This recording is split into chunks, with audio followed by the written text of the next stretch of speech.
los mitos y realidades de estudiar psicología. Hola chicas y chicos, chiques, bienvenidas a una nueva emisión de este podcast Curiosidades. Espero que se encuentren bien, que estén teniendo un excelente día, una excelente semana. Y bueno, hoy nos permite la ocasión de iniciar con lo que sería ya más centrados a los temas de psicología. Principalmente hoy pensamos referirnos a los mitos y las realidades de la psicología. Los debatimos un poco y tenemos como un listado de mitos y realidades. Entonces, no sé, ¿gustas aportar algo, amiga Forta? Pues no sé si comencemos. Bueno, me parece bien.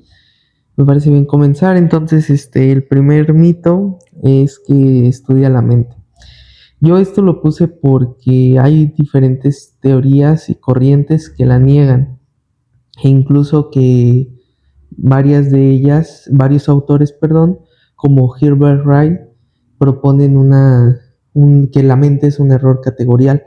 Entonces no existe, cuando nos estamos refiriendo a mente, no nos estamos refiriendo a absolutamente nada. Entonces es por eso que yo puse que estudia la mente es como un mito, ya que diversas corrientes y teorías ya muy aceptadas dentro de la psicología la niegan por completo su existencia. Ese como tipo dualismo cartesiano de res cogitan res extensa se ve afectado y se ve atacado por estas corrientes. Entonces es algo por lo cual me pareció interesante iniciar a, a comentar. Entonces no sé si gustes decir cómo vamos, mitos 2 o realidad 1. ¿Tú qué opinas? Pues, un mito y una realidad, Vale, ¿sí? sí. Bueno, a ver, una realidad, pues es que aprendes biología y química. Ah,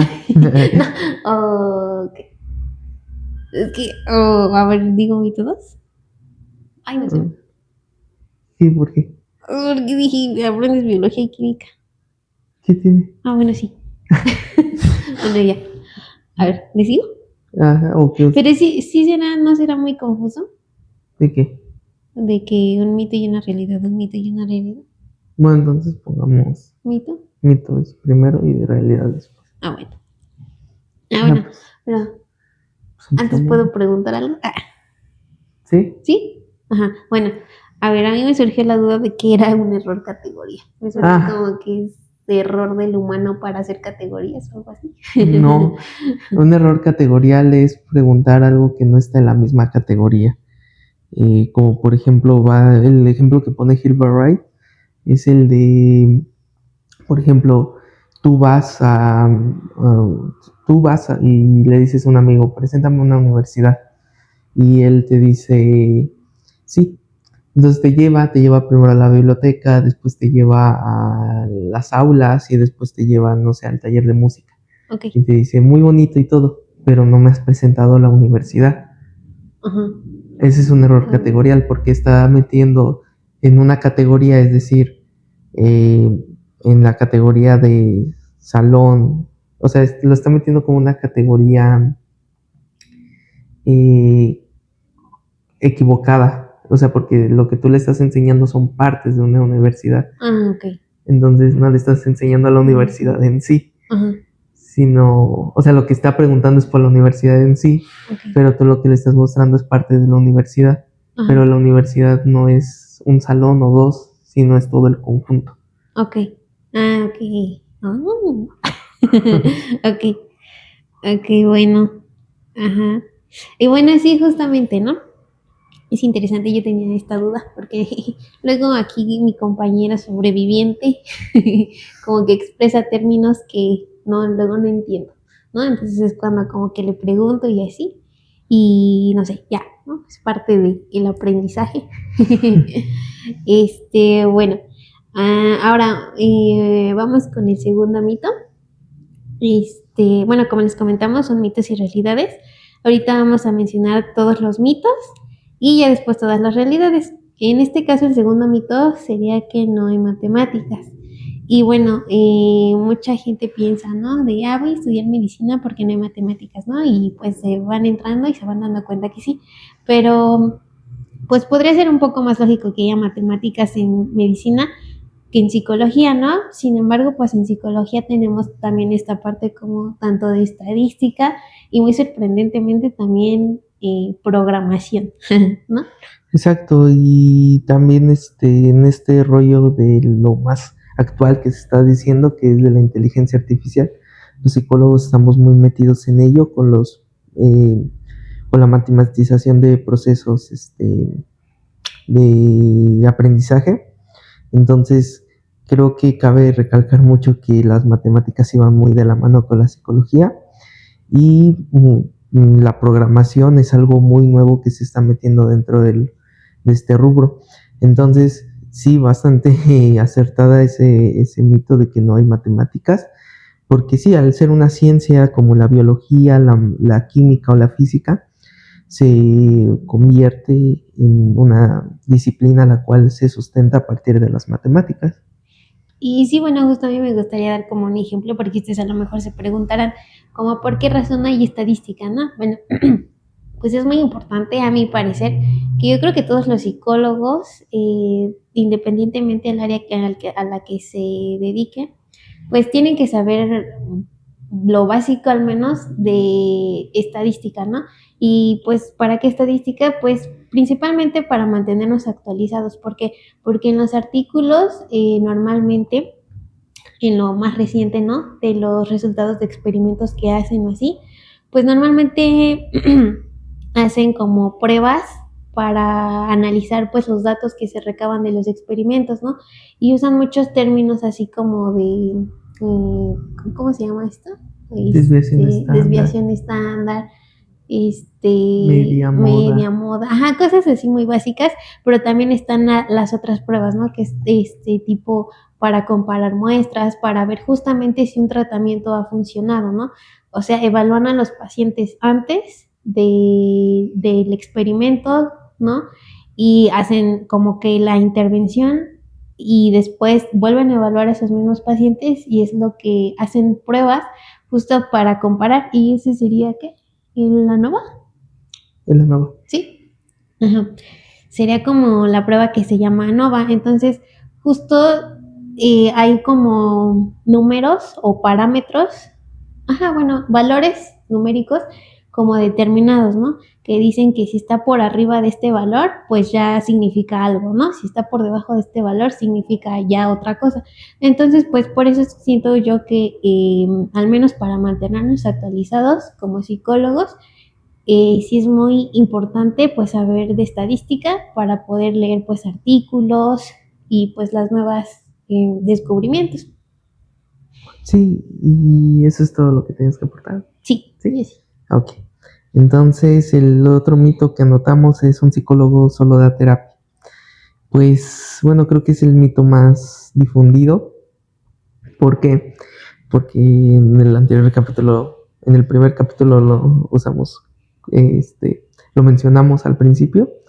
Entonces, no, lamentablemente o más bien afortunadamente, existen muchísimas más áreas de la psicología, como la psicología clínica, la psicología ambiental, la psicología social, la psicología organizacional, vaya, muchas más áreas. Esas fueron las que se me vinieron a la mente, pero seguramente existen más, en las que un psicólogo se ve involucrado. Y es súper importante que se mantenga dentro de de estas áreas, porque marca mucha importancia dentro de estos rubros. Entonces, es importante la participación del psicólogo en otras áreas diferentes a la clínica, y en la carrera se ven más estas áreas, cómo son enseñadas, cómo son transmitidas. Ajá, bueno, y bueno, yo contando aquí una anécdota que justo le venía comentando a sobreviviente hace rato y ver si era como bueno mencionar en el podcast. era esta parte donde yo ahorita pues me encuentro haciendo como prácticas profesionales, ¿no? Y estas prácticas se están dando en una escuela, pero justo, o sea, un psicólogo, dependiendo del área, puede hacer muchas cosas en una escuela, ¿no? En este caso, en el área en el que yo me encuentro, pues es en el área educativa, ¿no? Y justamente estoy como trabajando con personas con discapacidad intelectual, ¿no? El chiste es de que, bueno, es una fundación, ¿no? En la que pues estoy trabajando. Y bueno, haciendo mis prácticas, porque no me pagan, ¿no? Entonces, lo que pasa es que hablaron, bueno, no, para esto, contexto, entonces un psicólogo educativo pues más que nada se centra como en esta parte de crear como eh, actividades, Ujú. o, pues Actividades. como actividades, formas, estrategias de enseñanza para los alumnos. También un psicólogo educativo puede evaluar como los planes de estudio de las escuelas, ¿no? Hay muchas funciones, ¿no? Que después ahondaremos más en un siguiente capítulo sobre las diferentes áreas de la psicología, pero prácticamente un psicólogo educativo pues no da terapia, ¿no? Entonces hablaron a la fundación y lo que dijeron las personitas interesadas en el servicio pues era que querían que su familiar con discapacidad intelectual querían que entrara a esta fundación, ¿no? Pero las personitas tenían como mucho la idea de que dábamos terapia, entonces le preguntaban a la persona como encargada de de atender las llamadas telefónicas, pues le decían algo así como de, no, es que yo necesito también que a mi familiar le estén dando terapia, que no sé qué, ¿no? O sea, como ajá, como lo que hacen los psicólogos, ¿no? Y entonces lo que le contestó, pues el encargado de las llamadas, pues le dijo, no, es que nosotros no somos psicólogos clínicos, ¿no? O sea, somos psicólogos educativos, ¿no? Y entonces nosotros no estamos ni capacitados ni especializados en dar terapia, ¿no? Entonces, tal vez lo que usted busca no es lo que nosotros estamos ofreciendo, ¿no? Nosotros nos enfocamos más justo en que los chicos con discapacidad intelectual pues desarrollen sus habilidades a lo máximo para que puedan pues ser como funcionales en un contexto cotidiano. Entonces, bueno, esa es como mi anécdota, ¿no? Para que vean que pues no todos los psicólogos dan terapia. Y bueno, ya, no sé si tú quieras comentar algo. Yo digo que por mi parte es todo. Ok, entonces avanzamos al tercero, Al cuarto. al cuarto. La psicología solo se centra en los sentimientos. Bueno, esta parte es muy criticada por parte de la psicología conductista, ya que niega la importancia científica de los sentimientos al no poder ser observables. Entonces, yo por eso lo puse aquí, porque es como un mito muy difundido de que solo la psicología se centra como en sentimientos o está muy enfocada en ellos, cuando en realidad hay corrientes que les quitan importancia científica o la importancia que mucha gente piensa o cotidianamente piensa que la tiene. Entonces, esta parte de que la psicología se centra en sentimientos es un mito, ya que hay corrientes que la niegan. Entonces es muy importante saber diferenciar entre sentimientos y emociones, porque otra cosa son las emociones y otra cosa son los sentimientos, ¿no? Pero principalmente se ataca a los sentimientos como causa de la conducta de los organismos incluso, ¿no? Entonces se vuelve una forma, ¿cómo decirlo? Una forma de ver a los psicólogos de que solo se la pasan estudiando sentimientos o tales cosas, cuando en realidad hay psicólogos que los niegan. Entonces, bueno, su importancia científica. Entonces es bastante curioso ese mito que yo coloqué y que discutí con Forta, porque nos hace darnos cuenta de lo muy estigmatizado que está la psicología. Entonces, no sé si gustas aportar algo más. Pues justo es que ahorita que dijiste eso como de los sentimientos como causa de la conducta, me acuerdo mucho de, no sé por qué, me acuerdo mucho como de algo que un día nos dijo un profesor, que justamente cuando algo nos es como más negativo, que nos hace sentir como mal, es como que de lo que más aprendemos. O sea, porque me acuerdo que participó un compañero y se equivocó, ¿no? Y pues le dio mucha vergüenza. Y entonces ese profe como que dio pauta y justo hice ese comentario, ¿no? De justo en lo que te equivocas, como te impactó de forma negativa y te generó sensaciones, emociones negativas, pues lo aprendes como mejor, justo para tratar como de evitarlo, ¿no? Y yo siento que por eso muchas veces la gente luego no participa en los salones de clase. Pero bueno, se me vino eso a la mente. Ok. Y, o sea, ¿qué querías llegar con esto? No, nada más quería comentarlo, o sea, que dentro ¿Comentarlo? de la psicología, como que, o sea, no se niegan, ¿no? Completamente los sentimientos ni las emociones, ¿no? O sea, sí están Mm, involucradas, pero justo que hay otras corrientes, como mencionabas, que sí los niegan, ¿no? pues, sí, no niegan las emociones, simplemente vuelven a estructurar todo lo que sabemos acerca de las emociones y los sentimientos. Y las emociones yo las dejaría a un lado, nada más me enfoco en los sentimientos, en el sentir, ¿no? Sentir hambre, sentir ganas sentir ganas de hacer otra cosa, Ok, etcétera, etcétera. ajá, Eso ok, como causa de la conducta, ok. ya que es una causa circular, ya que tendríamos que preguntarnos de dónde nacen esos sentimientos. Y la gente diría, no, pues porque los tiene. Entonces caes en algo circular que es casi imposible de salir. Ok, ok. Ok, bueno. Eso era todo. Que tenía que comentar yo al respecto. Ajá, bueno, entonces no sé si tú quieras comentar otra cosa. Pasamos al siguiente mito. Ujú. ¿Te toca? No, más bien te toca. ¿Ah, sí? A ver, ajá, bueno, y Mito sería el 5. mito 5 y en todas las carreras se ven trastornos mentales. Uy, ya. Pues bueno, o sea, sí hay materias que, sobre todo del área de clínica, donde sí se ven como que los trastornos, ¿no? Se estudian los libros, bueno, los manuales, ¿no? Como el DSM-5, el CIE, creo que vamos en el 10 o en el 11. 11. En el 11 y en el CIE 11, que justo son libros que traen la clasificación y los síntomas de los diferentes trastornos, ¿no? Normalmente estos libros pues los ocupan más, pues justo como los psicólogos, psiquiatras, ¿no? Este, entonces, pero son, de todas las materias que llevas en la carrera, son muy pocas materias, o al menos solamente del área de clínica, ¿no? ¿Tú cómo ves? Porque pues tenemos otras materias, como por ejemplo del área social, que justo pues estudia un poco como trata de darle explicación como a la conducta, ¿no? Desde un ámbito pues más social, ¿no? De cómo la sociedad o grupos de personas influyen en el individuo y viceversa, cómo el individuo influye en la sociedad, ¿no?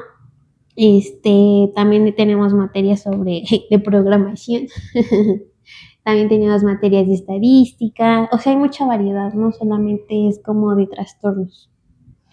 Ajá, justo se ven más cosas relacionadas con otro tipo de situaciones, no solamente trastornos mentales, sino que también se explora más allá de ese rubro, sino que se pueden ver cosas como, eh, bien lo mencionabas, ¿no? Estadística, programación, neurociencias, eh, materias más relacionadas con las ciencias cognitivas y del comportamiento, el del área social, del área organizacional, o sea, hay muchas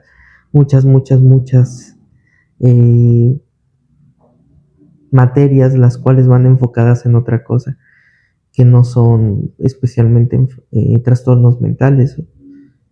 Y bueno, así una nota pequeña, eso pues lo sabemos, lo estamos hablando desde nuestra experiencia en la universidad en la que nosotros vamos, ¿no? Ajá. Porque no sé, o sea, hay otras universidades en donde yo he escuchado, la verdad no estoy segura, pero también quiero hacer un podcast al respecto, ¿no? Sobre los planes de estudio de las diferentes universidades.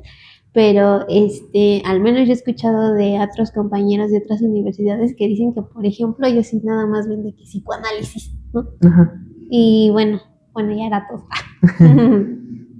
Ujú. Entonces, pasamos al siguiente mito. Ajá. Mito 6. ¿Los psicólogos con solo ver a las personas obtienen un diagnóstico? Pues no, Sí. lamentablemente no, no sucede. Pasa que en realidad existe una gran variedad de pruebas para evaluar y diagnosticar. Muchas te las enseñan en la carrera, muchas no, otras se van más a cuando llevas una especialidad o algo parecido, pero normalmente sí son bastantes y no es fácil hacer un diagnóstico. De hecho, creo que es lo más complicado dentro de la psicología, de hacer un diagnóstico, pero eso ya hablo desde yo mi creencia, pero creo que es lo más difícil, ¿no? Llevar un diagnóstico, poder diagnosticar y saber qué tiene un individuo, pero completamente se vuelve muy fácil no fácil, sino se mejora la tarea, pues obviamente teniendo estas herramientas para evaluar y diagnosticar. Ujú. Bueno, pues yo quería como andar un poquito más en eso de las pruebas, pero creo que mejor lo vemos más adelante en una de las realidades que me gustaría como comentar, ¿no? Y bueno, no sé, ¿gustas que pasemos al mito 7? Me parece bien que al mito 7. Ok. Bueno, el mito 7 dice, solo se estudia la conducta humana. Humana. Humana. Bueno, ese es un gran error, ya que filogenéticamente el ser humano comparte mucha de su conducta con otros animales, incluido perros, ratas, Plantas. palomas, plantas, etcétera, etcétera, Sí, sí. de organismos que la verdad tienden a hacer algo que no te esperas, Ajá. ¿no? Entonces, esta, esta psicología enfocada en animales tiene su nombre, que por ejemplo es la psicozoología, que hay muchos autores que han influido, se me ocurre Carl Lorenz. Entonces, estudiar a los animales también ha servido mucho como para sacar teorías, como por ejemplo el ejemplo de Lorenz, que vio a los patos y se daba cuenta de que ellos seguían la primera figura que veían y la seguían y la reconocían como una madre. Entonces, esa teoría se le llamó impronta. Entonces, a mí me parece muy curioso cómo se estudian otros animales para sacar teorías que se relacionan con la conducta humana. Ujú. Justo. Entonces, esa que sería como psicología comparada, ¿no? Ajá. Que son conocimientos que se adquieren de como de los estudios con animales para tratar de explicar la conducta humana, ¿no? Ajá. Ajá. Bueno, Exacto. también pienso que, por ejemplo, yo recuerdo que comentaban que había una chica que había estudiado la conducta en las plantas. Era una compañera que bueno, no tuve el gusto de conocerla y no sé si siguen ahí en la escuela, pero habían dicho que se había ido a hacer como que su tesis a otro lugar sobre justo la conducta de las plantas.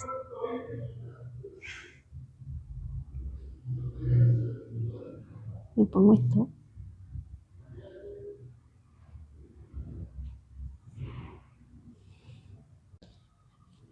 Y bueno, pues sí, nada más quería como comentar eso que había escuchado, porque justo, ¿no? La psicología no solo se centra en el estudio de la conducta humana, sino yo diría que más bien sería como más adecuado decir que la psicología estudia la conducta de los organismos.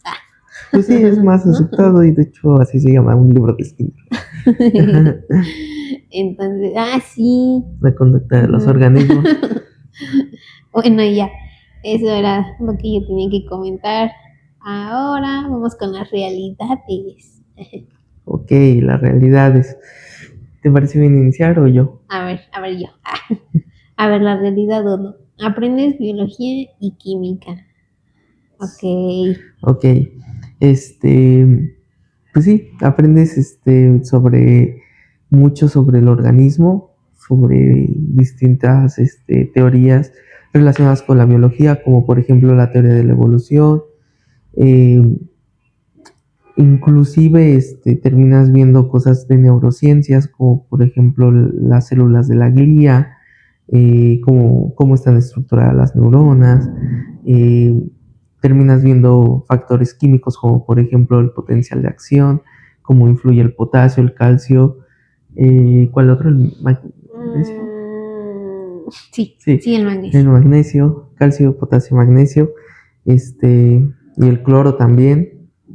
Vamos, son muchas cosas relacionadas con la química y la biología que te das cuenta de cómo influyen en la conducta de los organismos y cómo alterando estas propiedades biológicas o químicas se puede tener un impacto en la conducta.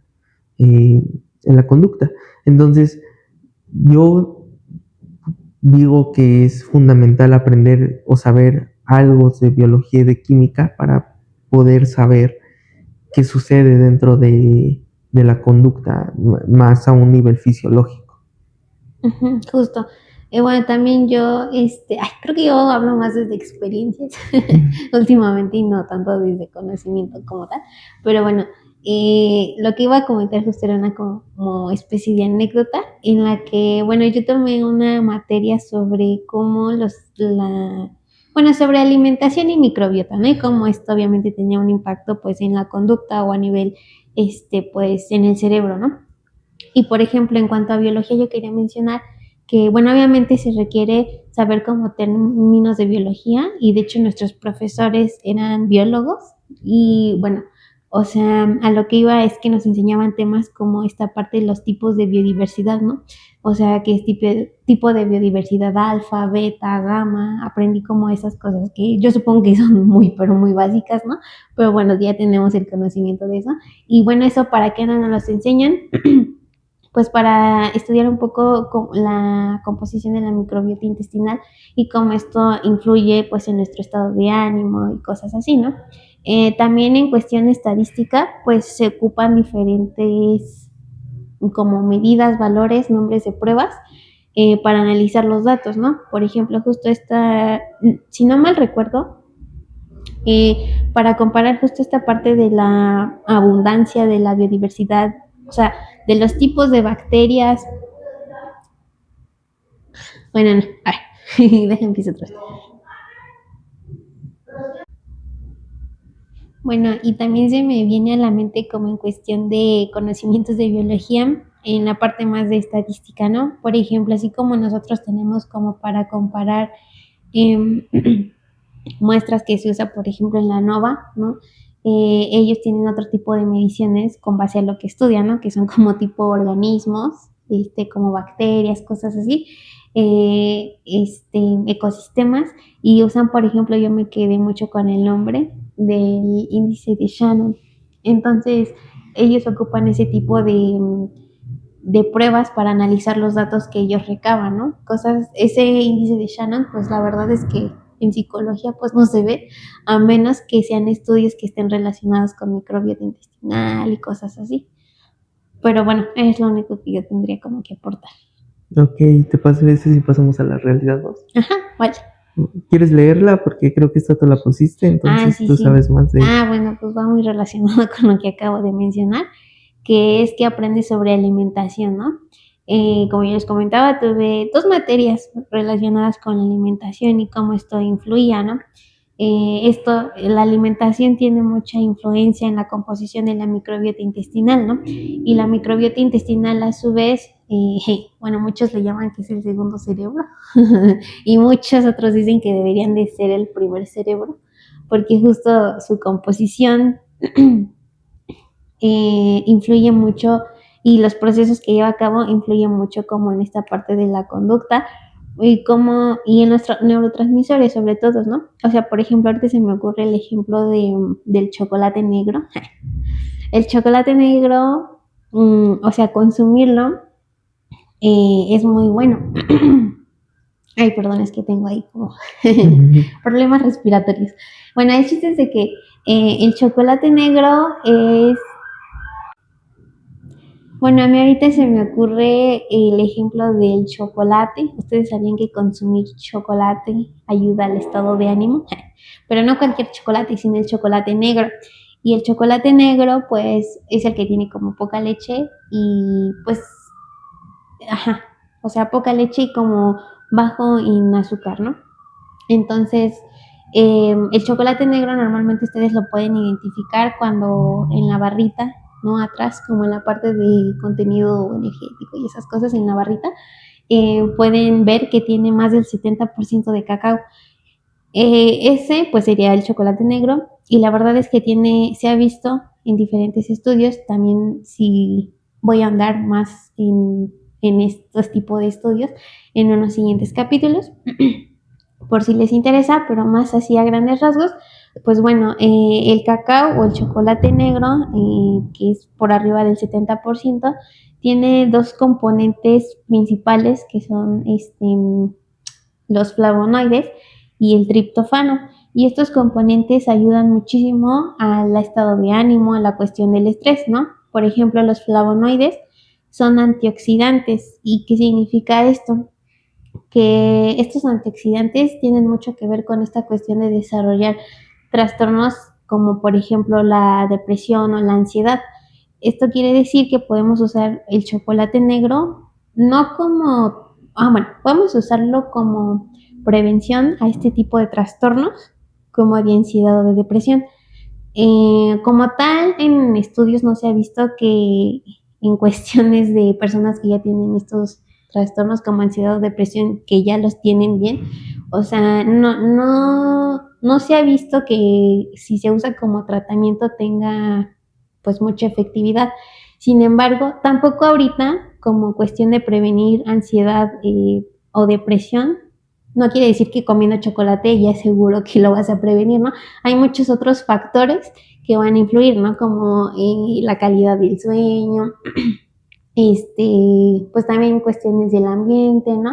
Hacer ejercicio. Sin embargo, pues sí podría ser, o ustedes podrían integrar a su vida un poquito del consumo de chocolate negro, tampoco en exceso, porque los excesos son malos, pero pues es como ahí de dato, ¿no? De que sí se ha visto que puede ayudar a prevenir con el tratamiento junto con otro, tratando al mismo tiempo otros factores, pero sí se puede ayudar a prevenir como este tipo de trastornos. Además, tiene otra sustancia que se llama triptófano, que el triptófano es una sustancia, bueno, es un aminoácido, ¿no? Pero así como para términos simples, pues es un elemento que nos puede, más bien que nos ayuda a la creación de otra sustancia que es la serotonina. Y la serotonina se ha relacionado mucho con esta parte de sentir pues felicidad, ¿no? Entonces, pues el chocolate negro, como podrán ver, pues es bueno, ¿no? Es bueno para la salud y sobre todo pues para la salud mental, ¿no? Como les comento, me gustaría repetir, o sea, no es algo que va a dar solución a su vida, pero si lo incluyen va a ser un granito de arena que puede aportar a su estado de bienestar. Y no sé si tú quisieras comentar algo al respecto. No, de mi parte. Ajá, bueno, ahora vamos a la realidad 3. 3. Los psicólogos no recetan medicamentos. Sí, los psicólogos no tenemos capacidad ni formación para recetar ningún medicamento, pero eso no significa que no tengamos conocimientos de farmacología. Todo lo contrario, de hecho hay materias dedicadas especialmente a la farmacología, al uso de fármacos que impactan dentro de la conducta y cómo estos ayudan o pueden tener efectos negativos dentro de ella, dentro del bienestar conductual. Entonces, sí, los psicólogos no tienen autorización para recetar ningún medicamento, pero tienen conocimiento sobre medicamentos que pueden alterar la, las funciones cognitivas o conductuales. Y bueno, pues eso, no sé, sentí que lo diste muy completo. Entonces Ok, pasamos al mito. la realidad. Perdón, a la realidad 4. La realidad 4. A ver, la psicología que conocemos es eurocentrista. Cristo. Esto es algo de lo que le comentaba también a Sobreviviente que quería subir en unos siguientes capítulos y me ha juzgado, pero me ha dado la libertad de hacerlo, ¿no? Bueno, ajá, justo como decían, bueno, la psicología, si te vas a la historia de la psicología, ¿no? Desde ahí podemos observar cómo casi todos los conocimientos vienen de Europa, ¿no? Y cómo estos conocimientos en Europa surgidos son los que han como predominado sobre otros conocimientos. De hecho, pues de ahí como que se extendió a Estados Unidos, ¿no? Y de Estados Unidos pues ya se vino a México. Bueno, ¿no? Pero son conocimientos que justamente tienen mucho su origen en Europa y son los que han predominado y han dejado de lado otros conocimientos que son justamente no menos dominante y por lo mismo pues la psicología dominante, que en este caso es la proveniente de Europa, pues como que anula conocimientos externos que no sean validados por, por esta psicología eurocentrista, ¿no? Se me ocurre mucho la cuestión de que en México, pues, o en las culturas más bien antes de que viniera esta parte de la psicología europea, pues había mucho sobre el chamanismo, ¿no? Entonces para ellos era su forma de estas antiguas como culturas, grupos, pues ver como una parte de una forma de dar, no, más bien otra forma de dar una explicación a un mismo fenómeno, ¿no? Lo que, por ejemplo, para en Estados Unidos, en Europa, podría ser una persona que tiene como eh, algún brote psicótico, esquizofrenia o así, pues lo que dan, por ejemplo, en estos antiguos grupos de México es que, por ejemplo, no le dan una explicación o no se refieren con los mismos términos al mismo evento, ¿no? Sino que más bien podrían referirse a esta persona, tal vez, ¿no? Con esquizofrenia, pueden referirse más bien como persona que está enferma como de ¿cómo? De maldad, ¿no? Yo recuerdo mucho, por ejemplo, mi abuelita me comentaba que mi papá, cuando era chiquito, eh, hubo un tiempo donde de la nada empezó a comportarse como raro, ¿no? O sea, lloraba todas las noches, ajá, lloraba todas las noches, no quería comer durante el día, era muy berrinchudo también durante el día, o sea, como muy, un niñito muy bien mal educado, ¿no? Pero, o sea, de repente empezó a hacer así de la nada estas conductas mi padre y lo que le dijo su mamá de mi abuela, porque mi abuela tiene como orígenes indígenas, le dijo su mamá de mi abuela, le dijo, tu hijo está enfermo de maldad, ¿no? Entonces es como de, lo llevaron justamente con un chamán a que le hiciera una limpia y así, y bueno, ahora sí que con sus remedios y a partir de los conocimientos, creencias que ellos tenían, pues la verdad es que sí se curó, ¿no? O sea, desde una cuestión eurocéntrica, pues lo que hubieran dicho otras personas, no, pues llévalo con un psiquiatra, primero con el médico, ¿no? Luego ya de ahí, pues ya los iban a llevar con un psiquiatra, no creo que el médico les vaya a decir acá como de llévalo con el chamán, ¿no? Entonces, pues no sé, o sea, son cuestiones que pienso que justo conocimientos que han predominado y que desafortunadamente han anulado otros. Entonces, eh, bueno, pues nada más hasta ahí, para ya no hacerlo más largo, era lo único que quería comentar. Y pero también sí quiero hacer un capítulo más, porque hay teorías, nuevas teorías, abordando este tema del eurocentrismo y muy interesantes, ¿no? Y justo vienen desde una perspectiva de la psicología social. Entonces, bueno, más adelante se hará un capítulo andando a estos temas. Y bueno, pasamos a a la siguiente realidad. La realidad 5 que es que existe un desapego al psicoanálisis. Y bueno, esta yo la puse porque muchas veces se piensa que los psicólogos nos dedicamos, o lo que se estudia, al menos desde nuestra experiencia, es el psicoanálisis. Y la realidad es que no. Se han visto otras corrientes que han sido analizadas como la cognitiva, la conductual, etcétera, etcétera, que han aportado mucho a la psicología. Y bueno, el psicoanálisis no es que sea rechazado, sino que simplemente es reinterpretado de diferentes maneras, que esto del niño interior o cosas parecidas de la psicología popular, pues en realidad, eh, o del inconsciente, son temas que son tocados con más seriedad dentro de los ámbitos académicos.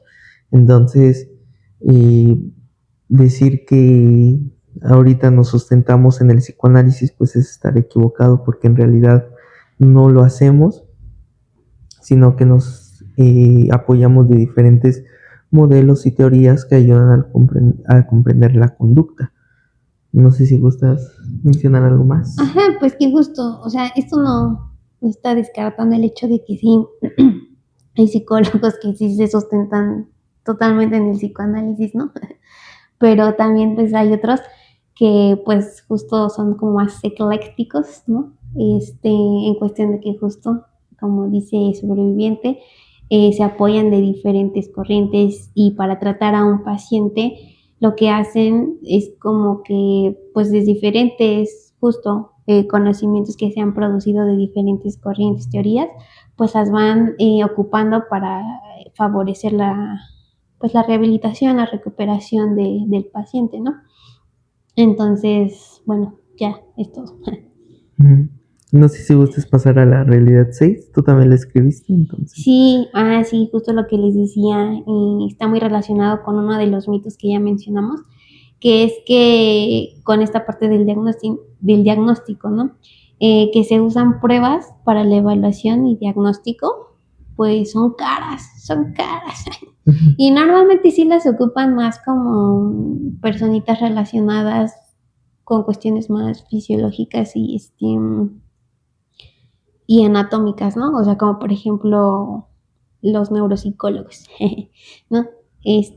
Usan más este tipo de pruebas, que pues y muchas de estas pruebas les permiten en muchas ocasiones ver sin necesidad como de algún estudio como de resonancia o así, permiten identificar algunas anomalías en partes específicas del cerebro, ¿no? Obviamente cuando se detecta esto en este tipo de pruebas, pues para confirmar y cosas así, sí ya se requiere como estas cuestiones más tecnológicas, ¿no? Como resonancias y así, pero como de primer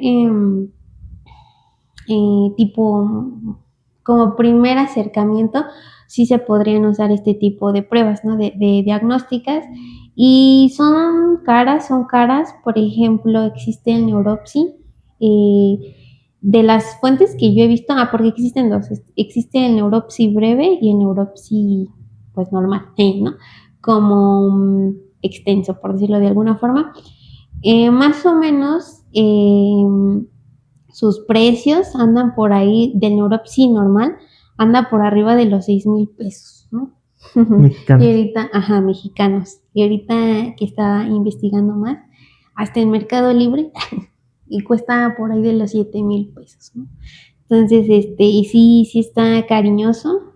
Y bueno, justo nosotros los psicólogos, como les mencionaba, ocupan este tipo de pruebas, ¿no? Normalmente son los neuropsicólogos, ¿no? Que dan una explicación o se enfocan en el estudio de la conducta más desde una perspectiva, más desde una explicación cerebral, ¿no? O sea, mucho le dan la explicación a la conducta desde esta parte del cerebro, ¿no?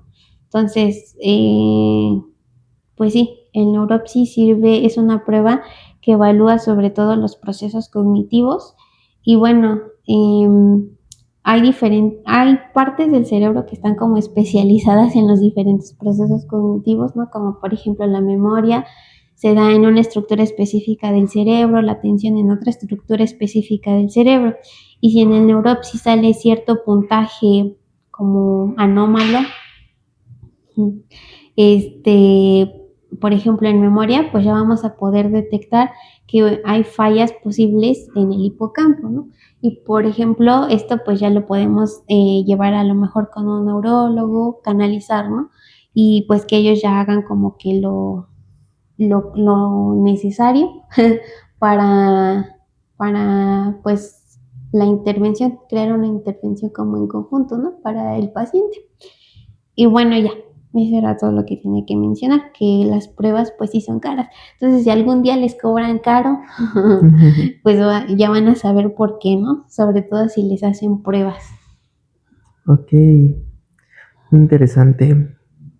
Entonces, no sé si gustas pasar ya a la realidad 7. Ah, sí, es cierto. Y bueno, la realidad 7 eso es que los estudiantes se sienten identificados con los síntomas de los trastornos que van estudiando. Y es que sí, muchas veces al estudiar los trastornos conductuales, pues sí te lleva como a autodiagnosticarte, o muchas de las conductas te das cuenta que son de las que tú has hecho, y sí lleva como un proceso de ¿y si tendré esto o no? Entonces sí es una realidad que suele pasar mucho. Muchos estudiantes lo han reportado de ese mismo autodiagnosticamiento. Eh, y pues sí, o sea, prácticamente es estudiar estos temas te puede llevar a una sensibilización de tu propia conducta, y puedes como sacar de contexto muchas de tus conductas ordinarias y pensar que son como parte de síntomas de trastornos. Entonces, sí es un peligro esto de estudiar, por eso se tiene que hacer siempre con la supervisión de expertos, no autodiagnosticarse, siempre como tratar de hacer lo mejor posible para hacerlo más objetivo y mantener esa objetividad tan costosa pero necesaria. Y justo, ¿no? O sea, también los psicólogos, vamos al psicólogo, ¿no? O al psiquiatra, justo para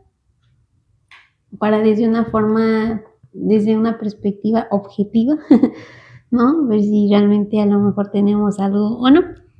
Pero bueno, eso ya sería la última Una realidad. realidad. Esperemos que se hayan entretenido un poquito escuchando esto y que su pensamiento cambie a partir de haber escuchado este capítulo. Sí, que sobre todo pues hayan aprendido algo, se hayan llevado algo de este capítulo, que aprendan mucho, que no se queden con esto que acabamos de decir, ustedes también exploren, pregunten, y no sé si gustas aportar algo más. Pues solamente que nos sigan en nuestro Ah, Instagram, si nos quieren dejar alguna duda, comentario, pues ahí estamos en nuestro Instagram. y, Y y síganos en nuestras redes sociales que estarán abajo, sí, especialmente Instagram, porque ahí vamos a estar leyendo comentarios. Entonces, y ya, pues de que una disculpa de que no hemos cumplido esta parte de subir un video, bueno, un capítulo cada semana. semana, pero ha tenido sus complicaciones, pero créanos que ya para los siguientes capítulos trataremos de ser lo más constantes posible. Sí, y bueno, ya, eso sería todo de nuestra parte y que tengan un excelente día, noche, mañana, tarde, no sé en qué momento del día nos estén escuchando, pero Que tengan un excelente día. día.